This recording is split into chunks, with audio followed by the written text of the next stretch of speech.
Within this lesson, we're going to talk about some more interesting stuff that's available within JavaScript. So previously looked at all these different data types, and we look at how to present those and so on. So one of the really cool things is that besides having these actual values here, we can also produce pieces of code to reuse over and over again.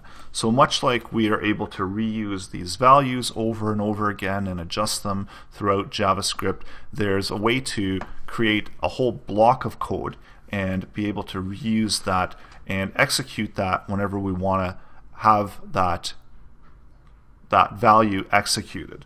And those are what's called functions.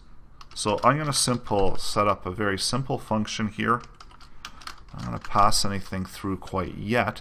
And what I'm going to do here is I'm going to console log out a value.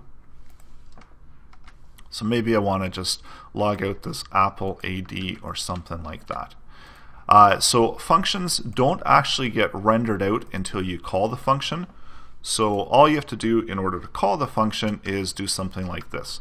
So the way that this is going to run through is that when it reads through all of these values, it's going to take into its cache that Apple AB equals strings white space, and it's going to know that whenever it calls Apple AB, it'll write this out.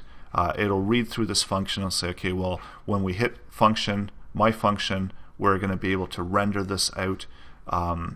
This piece of code, it's going to run this piece of code when we're calling the function, and then over here it's going to say, okay, well, this is the calling of the function, firing of the function, and then it knows what it needs to do, what code it needs to render out.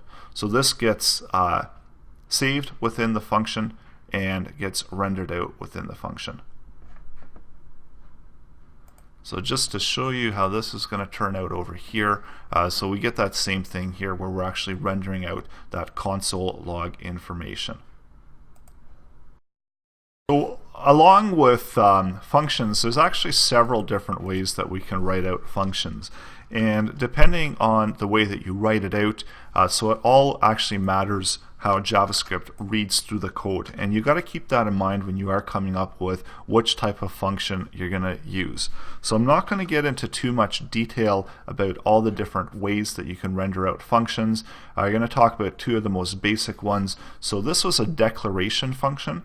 And this is the most common use of functions, but there's also expression use of functions. So I could create something like my func here, and I can make it look similar to my declaration of the function, where I've got that function name, and actually I've got to place this on the other side of the equal sign. So we have to actually declare that it is a function. So somewhere along the way it has to indicate that this is a function. So my func is going to be the same thing as my function, and we're going to be able to call it within the same structure.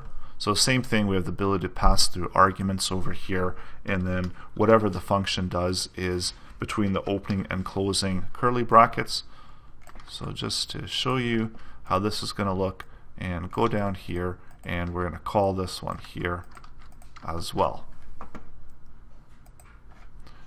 So go out and refresh it, and we see that it does the exact same thing, or it looks like it does the exact same thing, but it doesn't actually do the exact same thing, because if I was to move these before the two functions, we're going to actually get a different results here.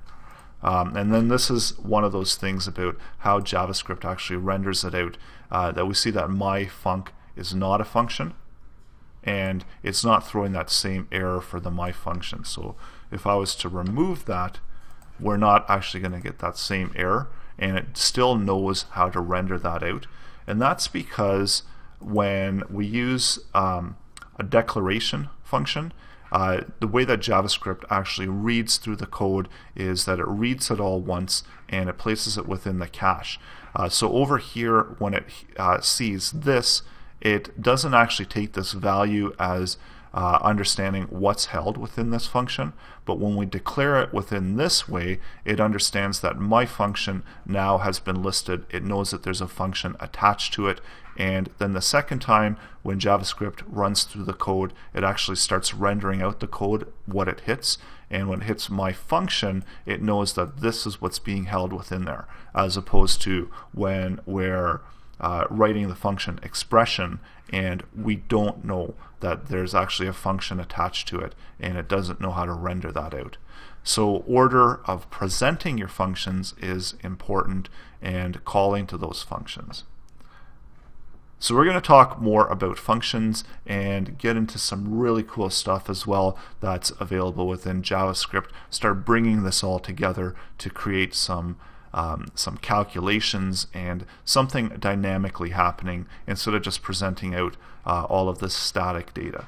And this is where we're going to present what JavaScript really has to offer. It's that dynamic capability of being able to take values, apply logic to it, make calculations, and then return those values as something unique and different that's not presented already within that code. So just working it out from the logic. So that's all coming up in the next lessons.